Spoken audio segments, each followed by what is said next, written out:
This is the coin that can destroy the world. It slips from its owner's hand, rolling down a drain, then flying through a ventilation shaft to a subway station. Following its inertia, it continues across the tracks, down a drain, and into a dark water pipe. After a while of rolling and tumbling, the coin finally lands on the dark ground. A grimy hand picks up the coin. The man can't contain his excitement as he sees it. His joy is short-lived, however, as the foreman scolds him harshly. Seeing this, the man quickly stuffs the coin into his pocket and resumes working. This is a world 300 meters underground. The man is one of the laborers here. Every day, they have to work in a dark environment for 16 hours. Only when their energy is completely drained are they allowed to shower, but even then, they only have 10 seconds. It turns out that before coming here, these people all owed huge sums of money. They thought that they could easily repay their debts by playing games, but the reality is the complete opposite of their imagination. Although life has hit rock bottom, Kaiji still calculates that as long as he works hard for 60 years, he still has a chance to escape from this place. The next day, a violent explosion rocks the construction site. When Kaiji comes to his senses, he realizes that his uncle, who always takes care of him, has been injured. Seeing this, he immediately carries his uncle to the infirmary, only to find it overcrowded. Initially, they think it's a problem with the doctor, but the truth is, the doctor's meager salary is completely insufficient to cover the cost of treatment. Unable to receive payment, the doctor simply ignores them, leaving them lying helpless on the ground. Most of the people here develop lung diseases after a few months of work due to excessive dust inhalation, so even saving money is of no use. It's all a ploy by the organization to trap them here for free labor, meaning they will be stuck here forever. Hearing this statement, the doctor points out that there is a way to escape, but the question is whether they have the courage to take it. Participating in the death-defying bridge game is the only way to leave this place. If they succeed, they will be free. Upon hearing this, Kaiji and several others immediately sign up to participate. However, they have no idea that they are about to embark on a path straight to hell. It's going up. Is this an elevator? Can it actually reach the surface? When the elevator doors open, everyone's handcuffs and blindfolds are removed. The first image that greets their eyes is a narrow, long pathway connecting two skyscrapers. So this is the death-defying bridge. Anyone who can cross this 30-meter bridge will regain their freedom and even receive a grand prize of 10 million yen. Stop talking nonsense. If we fall, we're done for. That's what makes it worth 10 million. Having lost their composure, everyone claims they're not fools and there's no way they're crossing this bridge. I'll go. Hearing these words, everyone turns to look. Kaiji declares that this time, he will win. Seeing someone step up, the others fall silent, contemplating for a moment. If there's no hope left, they might as well gamble on this one chance. Turn on the electricity? That's right, we need to do that so our guests can watch. It turns out there are cameras here recording the players' every predicament for the wealthy spectators enjoying the show from the opposite building. Immediately after, everyone takes their turn stepping onto the bridge, cautiously moving forward. At that moment, the wind suddenly picks up, and the fear of heights makes everyone tremble even more. To make matters worse, thunder and lightning begin to crackle across the sky. If it starts raining now, it'll be no different than throwing themselves to their deaths. It's okay, at least it's better than the wind. No sooner has Kaiji spoken than a man beside him feels the wind intensifying, causing him to lose his balance. Realizing his words have negatively impacted the other's psyche, Kaiji tries to reassure them, claiming it's all in their minds, but it's too late. The man plunges from the bridge, landing on the electric rail below before falling into the abyss. Everyone is terrified as they witness this horrifying scene. This state of sheer terror is precisely what the wealthy spectators in the VIP building across from them crave to see. Before they can even recover from the recent shock, the deafening thunder and the menacing dark clouds above capture their attention once more. At this moment, a man desperately prays to his ancestors for the strength to keep his footing. However, in the next instant, he loses his balance, his hand brushing against the electrified rail before he plummets down below. Witnessing another life lost throws all the remaining players into a state of utter panic. Some are so overcome with fear that they jump off the bridge themselves. Others try to turn back, only to collide with those behind them, sending both tumbling down. The wealthy spectators erupt into applause, finding perverse amusement in this misery. It's as if they're watching a thrilling, high-stakes game rather than a life or death struggle. It doesn't take long for heavy rain to begin pouring down. To suppress the fear gnawing at his insides, one of the men starts repeatedly slapping his own legs. The uncle behind him calls out to Kaiji, confessing he's about to lose it. He admits that if it weren't for Kaiji, he wouldn't have made it this far. With that, he pulls out some money, asking Kaiji to exchange it for Japanese yen so his daughter can afford medical treatment. He laments that he's never been able to provide for her, instead dragging her into his debt burden. He clings to the hope that this money might change her life. Kaiji, you have to win. You must. Looking at the empty tracks ahead, Kaiji knows his uncle has fallen. He crumbles, overcome with grief and rage, but he quickly forces himself to regain composure. He has to fulfill his uncle's dying wish and confront the organization behind this cruel game. With no one left to distract them, Kaiji and the other remaining man encourage each other, pushing forward. Finally, they reach the other side, safe and sound. However, this isn't the outcome the wealthy spectators were hoping for. The foreman, with a cruel smirk, flings open a window, causing a sudden rush of air pressure that sends the other man tumbling to his demise. Despite his grief, Kaiji can't afford to mourn for long. He needs to exchange the money for his uncle. Cut the crap and give me my 10 million. You're mistaken. We'll deduct your winnings from your debt. Your total debt was 9.24 million, leaving a balance of 760,000. Only 760,000? What about my uncle's money? The dead are of no concern to us. Kaiji is stunned by their cold indifference. He stands up, cursing them, wondering how he can possibly face his deceased friend now. The foreman, his face twisted in disgust, orders his subordinates to drag Kaiji away. Unexpectedly, an old man nearby speaks up, offering Kaiji a chance. If Kaiji wins, he'll not only fulfill his friend's dying wish but also receive 10 times the original prize money. If he loses, he simply returns to the underground labor. Faced with such a tempting offer, Kaiji naturally agrees. The rules are simple. Each player draws 5 cards. One set represents an emperor and 4 commoners, the other a slave and 4 commoners. The player with the slave card goes first. Commoner against commoner is a draw. Commoner beats slave, emperor beats commoner, but the oppressed slave can defeat the emperor. The player holding the emperor card usually has the advantage, as they only need to avoid the slave card to win. To honor his promise to his uncle, Kaiji chooses the set with the slave card. And so, the game begins. At first, the 2 players seem evenly matched, but after 2 clashes between their commoner cards, the probability of the slave card defeating the emperor card increases to 33%. Fearing his opponent will pit his emperor card against one of his commoner cards, Kaiji decides to play his slave card on the 3rd turn. However, his anxious expression doesn't escape his opponent's keen eyes. When a commoner card is revealed, Kaiji's dreams crumble before him. As expected, the slave is always pitiful. I knew he would lose. It turns out that the opponent had been carefully observing Kaiji, noticing how his body would subconsciously lean forward when he intended to play the slave card. This unconscious tell leads to Kaiji's crushing defeat. Now, he must return to the darkness of the underground, facing 130 years of forced labor to repay his debt. However, as Kaiji is being dragged away, he notices something peculiar. The way his opponent's watch face is turned inwards, a style typically favored by women. He recalls the game, how his opponent hadn't been studying his face but constantly staring beneath the table. It dawns on him that the man must have been looking at his watch. Kaiji realizes that the watch is different from the one his opponent had been wearing initially. Coupled with a mark from his first day underground, he makes a startling discovery. The chip implanted in his hand can measure heart rate. Using the excuse of needing to use the restroom, Kaiji approaches the female staff member assigned to monitor him. He knows that she and his opponent used to be colleagues, but after the man's promotion, he had been relentlessly bullying her. Kaiji reveals that he has a plan to take down their common enemy, but he needs her to provide him with some funds.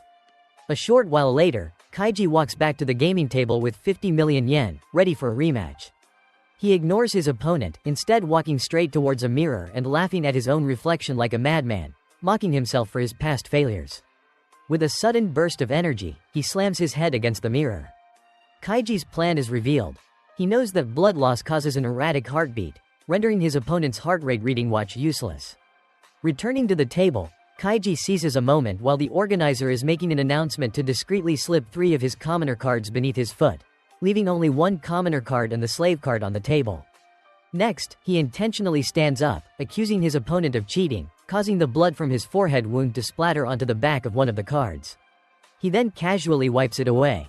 Soon, the second round begins. Deprived of his watch's guidance, the opponent cautiously plays it safe, repeatedly laying down commoner cards. By the 3rd round, the opponent spots the faint bloodstain on the edge of one of the cards. Recalling the previous incident, he calculates a 50% chance of it being the slave card.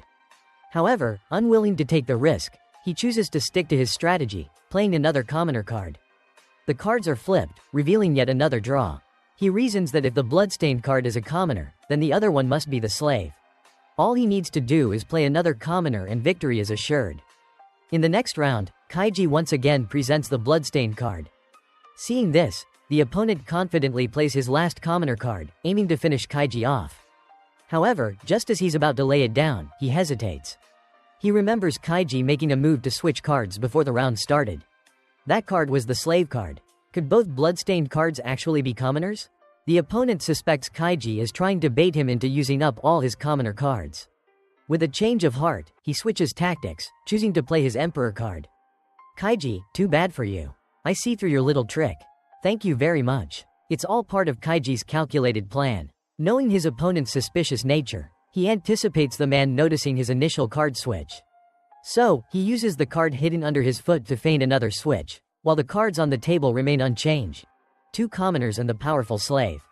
The result is inevitable. The opponent's Emperor is crushed by Kaiji's slave. Stripped of everything by the chairman, the defeated gambler is dragged back down to the darkness of the underground. Kaiji has triumphed, winning not only the 5 billion yen prize but also fulfilling the promise he made to his deceased friend. He seeks out his friend's daughter and delivers half of his winnings. However, unbeknownst to Kaiji, the celebratory drink he accepts is laced with a powerful sedative. He awakes to find himself utterly betrayed, the money gone without a trace. Meanwhile, in a moving car, the female staff member clutches a wad of cash, marveling at Kaiji's naivete. These gleaming golden balls are worth 4,000 yen each. Bring some money here, and you too could have a chance to change your destiny. This behemoth of a money-eating machine has been aptly named the Swamp. The current prize pool has reached an astounding 13 levels, with each level worth approximately 100,000 yen. Confronted with such an immense fortune, it's nearly impossible not to be captivated by its allure. That's why, every payday, gamblers flock to this place, eager to test their luck. The rules are deceptively simple. You exchange your money for these golden balls, then press a button, releasing them into the machine. If luck is on your side, the balls will navigate through a forest of steel pins, then travel down a chute towards a series of rotating discs below. There are 3 discs in total, each featuring a single red hole. If one of your balls manages to fall into the red hole on the final disc, you too can achieve life-changing wealth, just like the previous 2 winners. The balls reach the 3rd disc. Hearing the gasps and murmurs of the onlookers, Kaiji senses that this machine is far more cunning than his uncle described. However, the man currently playing doesn't share Kaiji's reservations. He remains utterly convinced that with just one more try, victory will be his. With renewed determination, he rushes to the ATM, pulling out the card that was conveniently slipped into his hand upon entering the gambling den. Gamblers, such utter fools, every last one of them. It turns out that every gambler under 50 who enters this place is handed a credit card. As long as they repay their debt before closing time, they're free to go without a scratch. But if they lose everything, with no means to repay their debts, they're doomed to a life of forced labor in the depths of the earth. Didn't they give you one? No, sir. Sounds like you've got a rather colorful past. Before Kaiji can even formulate a response, he's distracted by the rapidly dwindling amount displayed on the ATM screen. The man has just withdrawn and subsequently lost another 10 million yen. He attempts a quiet exit, hoping to slip away unnoticed, but there's no escaping the ever-watchful eyes of the security guards. As they leave the gambling den, Kaiji warns his uncle about the 2 alleged winners, revealing that one is the chairman of the establishment, the other a high-ranking executive. Their victories were nothing but staged illusions designed to fuel the dreams of unsuspecting gamblers and empty their pockets. This game, Kaiji concludes, is nothing but a meticulously crafted trap. You're absolutely right, but I've got a trick up my sleeve, a surefire way to beat this thing. Kaiji can only stare in disbelief. Before him stands a replica of the Swamp. His uncle confesses this is his last resort. This uncle is a gambler at heart, driven by the desire for wealth, but he's not entirely without cunning. For the past 5 years, Kotaro has dedicated himself to creating this replica. Now, he proposes a partnership, promising Kaiji a 20 million yen share of the winnings. Desperate for money, Kaiji agrees, shaking hands on the deal. Kotaro then introduces his inside woman, an employee at the gambling den. To Kaiji's surprise, the woman is none other than the daughter of his friend from the death-defying bridge game. She reveals she took the job to infiltrate their operation and avenge her father's death. They murdered my father. With her help, bypassing security will be a breeze. She even possesses insider knowledge about the rigged odds. The trio sets about formulating their plan of attack. First hurdle, the steel pin forest. They learn that on the 20th of each month, the casino subtly adjusts the spacing between the pins, making it marginally easier for the balls to pass through, all to lure in more unsuspecting gamblers. Next, the second obstacle, the 3 rotating discs. Based on his observations, Kotaro is convinced there's a hidden mechanism at play, something that subtly alters the ball's trajectory just before they reach the final red hole. Kotaro confidently reveals he has a solution. With a flick of his wrist, he demonstrates sending a ball directly into the red hole. The secret? A small, concealed magnet. The plan takes shape. Kotaro will hide the magnet inside a beer can, and Hiromi, with her employee access, will smuggle it in. With the magnet's help, they'll control the game, guiding the ball into the red hole with ease. All that's left is to collect their winnings. The day arrives. Kotaro confidently strides into the casino, exchanging 10 million yen from his credit card for a chance at the swamp. He loudly boasts about his certainty of winning, deliberately drawing attention to himself, creating a distraction for what's to come. He orders a beer and initiates the game. Meanwhile, Hiromi discreetly hands the magnet-laden beer can to Kaiji, who blends into the crowd. As predicted, the balls easily navigate the pin forest, quickly approaching the second obstacle. Feigning intense concentration, Kotaro pretends to be engrossed in the game, passing the beer to Kaiji for a moment. As the balls reach the third disc, Kotaro reclaims the beer can. He puts on a show of excitement, standing up and leaning towards the machine. However, in a cruel twist of fate, the ball misses the red hole, landing in the losing black one. Damn it, what rotten luck. Overwhelmed by shock and despair, Kotaro collapses, the beer can slipping from his grasp and falling into the pile of golden balls. The casino manager immediately notices the commotion. Kaiji and Kotaro exchange panicked glances, their faces draining of color. We're done for. If he picks it up, the balls will stick to the can. But as the manager retrieves the can, a chilling truth is revealed. Not a single ball clings to it. They've taken precautions against such trickery. All the balls are made of copper, rendering the magnet useless. The manager coldly informs them that Hiromi has betrayed them, revealing their plan. Kaiji and Kotaro are devastated, reeling from this unexpected betrayal. They can't fathom why Hiromi would side with their enemy. You're the one who killed her father. You sacrificed your teammates to survive that bridge. Hiromi, it's not like that. The grim reality sets in. Hiromi has been brainwashed by the organization, manipulated into exposing their plan. Kotaro is on the verge of a breakdown, his 10 million yen vanishing into thin air. The manager, with feigned benevolence, offers Kotaro a chance for redemption, a chance to recoup his losses through another game. Victory will yield a generous 30 million yen. Defeat, however, promises unimaginable suffering. With no other options, Kaiji and Kotaro reluctantly step into the elevator, descending towards a new arena of despair. This is the most thrilling spectacle the Japanese elite crave: princess and slave. The player must guess which door hides the princess. A press of the button, and the iron gate swings open. Guess correctly, and a handsome reward awaits. Choose wrong, and a ravenous lion emerges, tearing the player limb from limb. The wealthy spectators roar with anticipation, eager for the blood-soaked entertainment about to unfold. The first contestant is none other than the gambler who lost so miserably at the swamp. 3 buttons on the machine correspond to 3 doors. His girlfriend is trapped behind one, while the remaining 2 conceal ferocious lions. Everyone, except for the hapless player, knows the girl is behind door number 2. All I want is to be with you, darling. Money doesn't matter. Sweetheart, tell me, which door are you behind? Door number 1, my love. I love you. The spectators get their wish. A gruesome spectacle unfolds before their eyes as the player's screams pierce the air, his sanity shattering. After the lion has feasted, the girl emerges, nonchalantly accepting her 3 million yen reward. A bitter irony hangs in the air, a testament to the fickle nature of fate. The next player, Kaiji. Kotaro, frantic, tries to pull Kaiji away, but he refuses. This time, the princess is none other than Hiromi, the woman who betrayed them. To further heighten the tension, the casino sends one of their staff into the arena, deliberately antagonizing Kaiji and Hiromi, stoking the flames of their conflict. Locked inside the cage with Hiromi, he whispers to Kaiji that the correct answer is door number 2. Kaiji, it's door number 3.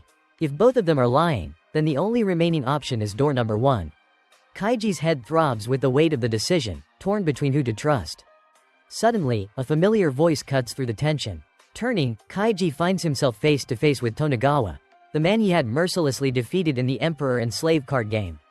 Stripped of his wealth, Tonegawa now serves as the door opener for this brutal game, desperately trying to repay his debt to the chairman. Think carefully and choose decisively. The 3 pillars of successful gambling: courage, insight, and decisiveness. Tonegawa's words ignite a spark of understanding within Kaiji. Without hesitation, he chooses door number 3. The iron gate swings open. Kaiji has chosen wisely, surviving the ordeal. How did he win? If he manages to beat the swamp as well, you're finished. It turns out that after his humiliating defeat, Tonegawa has endured relentless abuse at the hands of the casino staff. His cryptic assistance was a calculated move, driven by a desire for revenge and fueled by his own secret agenda. With the 30 million yen reward in hand, Kaiji sets his sights on conquering the swamp once and for all. The trio invests 10 million yen, exchanging it for a mountain of golden balls. The game is afoot. To everyone's astonishment, Kaiji's balls navigate the treacherous pin forest with remarkable ease. The casino staff can't believe their eyes. They've increased the difficulty to level C for today, yet the balls seem to defy the odds.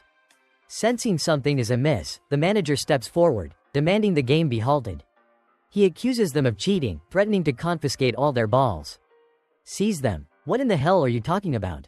You need proof, don't you? Standing before them, once again, is Hiromi.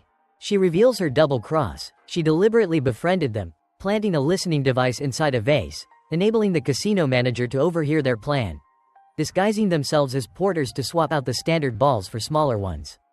Betrayed once more, Kaiji and his companions are dumbstruck. Has their gamble already reached its bitter end? To silence any doubts, the manager produces a measuring tray, demonstrating how smaller balls would easily slip through the gaps. But to everyone's astonishment, the balls are all regulation size. Anticipating Hiromi's treachery, they devised a cunning diversion. Their true strategy is revealed. They infiltrated the casino's office from above, subtly manipulating the spacing of the pins, ensuring their balls would sail through the first stage effortlessly. With no evidence of foul play, the game resumes. Kaiji, however, has uncovered another secret: the reason the balls consistently fall into the losing black holes. The machine, and even the entire building, is tilted forward, subtly influencing the ball's path. He made this discovery when his uncle had stumbled, causing a ball to roll off the game board. The manager had frantically retrieved it, as the ball was rapidly rolling away, following the building's inclination. To counter this cunning deception, Kaiji has orchestrated a daring plan, pumping 20 tons of water to the opposite side of the building, forcing it back to a level position. The manager, sensing the shift, frantically attempts to adjust the machine's tilt even further, but his efforts prove futile. As the balls approach the third disc, the manager, in a last-ditch effort, alters the tilt in the opposite direction, sending all the balls plummeting into the black holes. Why? How is this possible? Has Lady Luck abandoned them once more? Kaiji collapses, despair washing over him as he frantically searches for a solution. Suddenly, his eyes fixate on the empty chute beneath the machine. A glimmer of hope. Kaiji has a plan. All I need is more money. Just wait. With newfound determination, he gathers his remaining funds, ready for another round. You think you can win with a measly 3 million? This time, victory is mine. What's happening? Look, there's a ball stuck at the edge of the hole. Kaiji's confidence stems from his latest discovery. He's finally figured out their final trick. When multiple balls land in the same hole, they create a bottleneck in the chute. As more balls accumulate, they eventually back up, filling the losing black holes, leaving only the red hole open. Witnessing this unfolding strategy, Kotaro's hope rekindles. The spectators, captivated by the unexpected turn of events, buzz with excitement. The balls on the discs steadily increase in number. The display shows only 61 remaining. This is Kaiji's final chance. The tension in the air is palpable. If there aren't enough balls, the probability of success is razor thin. Tonegawa, witnessing the high stakes, decides to gamble himself, borrowing 10 million yen from the casino. The game progresses according to Kaiji's calculations. The black holes on the first disc are plugged, the balls flowing towards the second disc through the red hole. As the second disc fills, the balls cascade down to the third, but as a ball teeters on the edge of the final red hole, disaster strikes. The manager, desperate to maintain control, reveals his trump card, a hidden mechanism that blasts a gust of air beneath the red hole, scattering the balls just before they drop in. It's a rigged game. There's no way to win against these devils.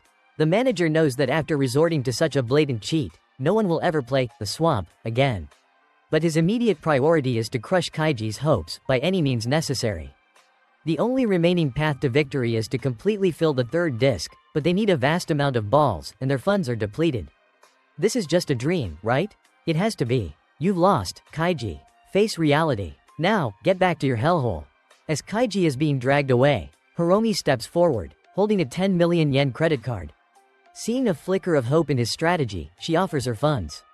Kaiji lunges back to the machine, a torrent of golden balls cascading down. The crowd, reinvigorated by this unexpected turn of events, eagerly watches, anticipating another impossible victory. The casino manager, his face pale with panic, can barely stand. Go on, little balls, into the lucky hole. You've devoured their money, their lives, their souls, their hopes, their tears. Now, spit it all back out. Yes, it's in, finally. Congratulations, you are the winner. The organization, witnessing this unexpected defeat through their surveillance cameras, orders the casino manager to be seized and thrown into the depths of the underground, forced to join the ranks of slaves. Kaiji has triumphed over the swamp, claiming the staggering 1.3 billion yen prize. After settling all debts, he is left with over 100 million. As Kaiji prepares to depart, Tonegawa intercepts him, proposing a final game. The stakes, he claims, are irrelevant. It's about settling old scores, about erasing the humiliation of the past. They each place their money inside the trunk of a car, then drive towards the outskirts of the city. But as they play, the car suddenly bursts into flames. They scramble out just in time, helplessly watching as their money is incinerated, reduced to ashes in an instant. Unbeknownst to Kaiji, Tonegawa had switched out the real cash beforehand. The money in the burning car was nothing but cleverly crafted counterfeits. Once again, Kaiji has fallen victim to Tonegawa's cunning. He may have a knack for winning money, but holding onto it is another matter entirely. Perhaps, some suggest, finding a wife might help him in that department.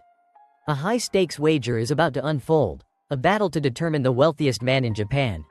The contenders: the chairman who orchestrated Kaiji's previous ordeals and the enigmatic Kurosaki.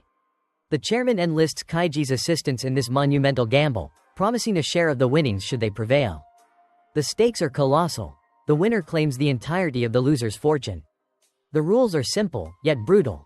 Each player surrenders all their assets. After careful appraisal, everything will be converted into gold bars, each worth 120 million yen.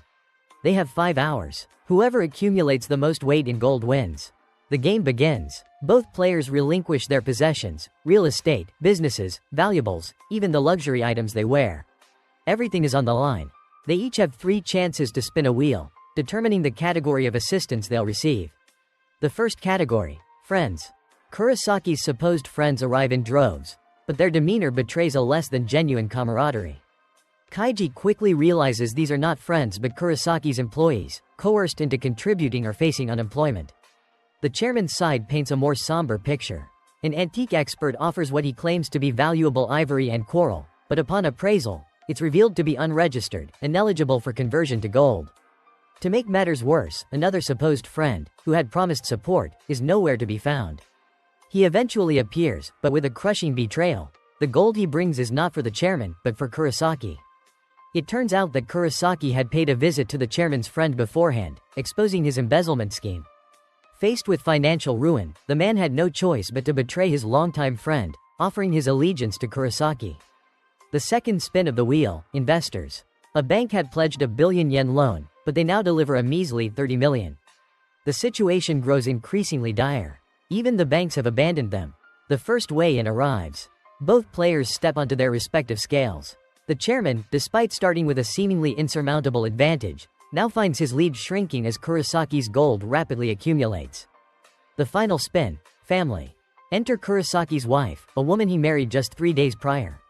Kaiji cries foul, calling it a blatant manipulation of the rules. Kurosaki, with a smug grin, shrugs it off as destiny. The woman produces an 11 billion yen check, claiming it's all her father could spare. On the chairman's side, his younger brother arrives, bearing a land deed supposedly worth 5 billion yen. Despite falling behind, the chairman clings to a glimmer of hope.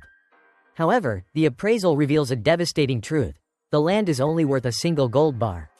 Is there a mistake? Don't you know the true value of this land? Kurosaki, relishing their despair, explains the situation. The land was indeed worth 5 billion, but its value has plummeted.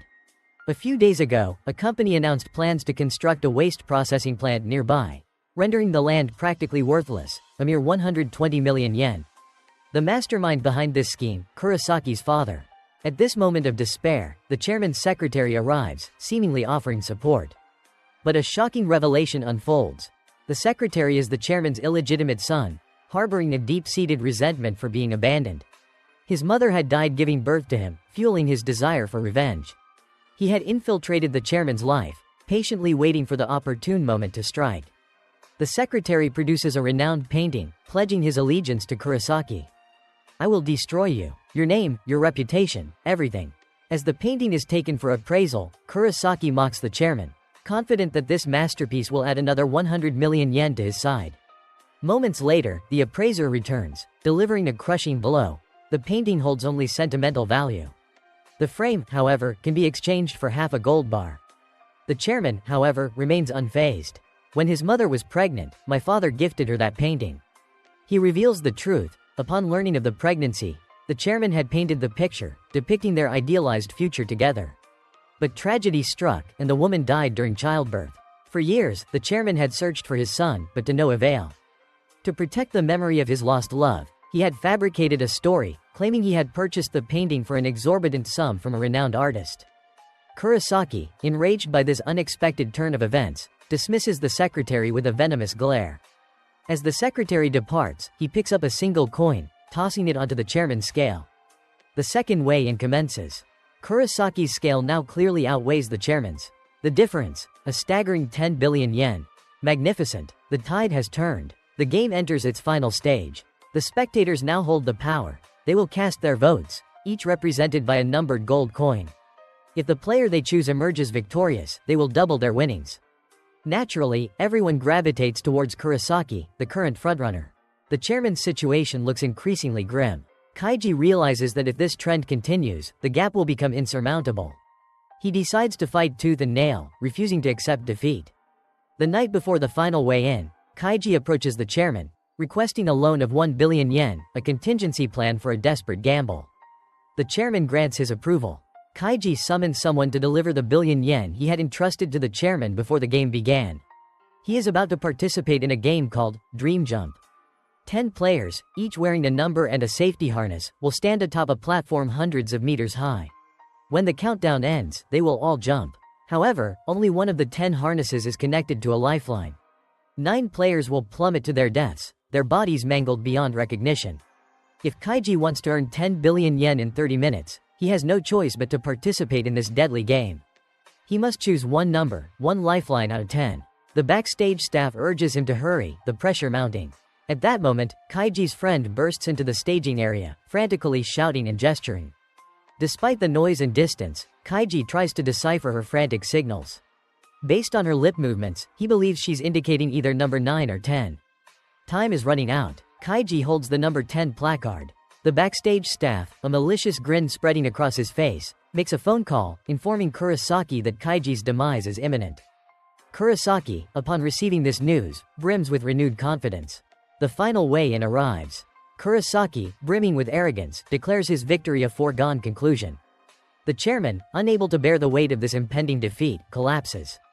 Moments later, Kaiji bursts back into the hall, clutching the 10 billion yen reward for surviving Dream Jump.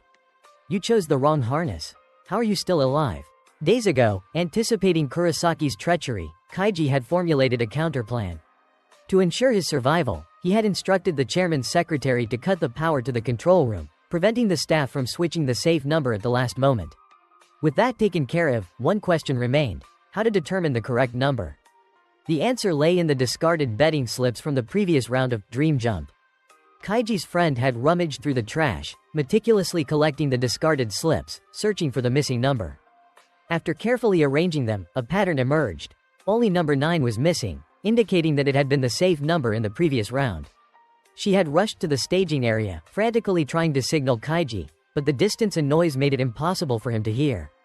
As Kaiji reached the number 10 platform, his friend, being dragged away by security, continued her desperate signaling, her actions saving him at the last possible moment. Kaiji, understanding the message, switched to number 9.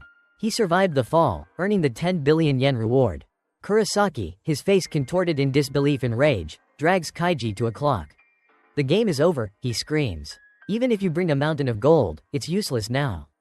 There are still 5 minutes remaining. What? That clock is 5 minutes fast. Everyone checks their own timepieces. Kaiji is right. There are still 5 minutes left. Kaiji reveals his final maneuver. Before the game commenced, he had instructed another insider, planted within Kurosaki's organization, to tamper with the clock, setting it 5 minutes ahead. This ensured Kurosaki would let his guard down, preventing him from gathering more funds during Kaiji's absence. Kaiji swiftly calls upon his team, deploying a drone to transport the 10 billion yen worth of gold towards the chairman's scale. As the chairman's scale begins to tip, Kurosaki frantically pleads with the spectators for support, but they turn a deaf ear to his pleas.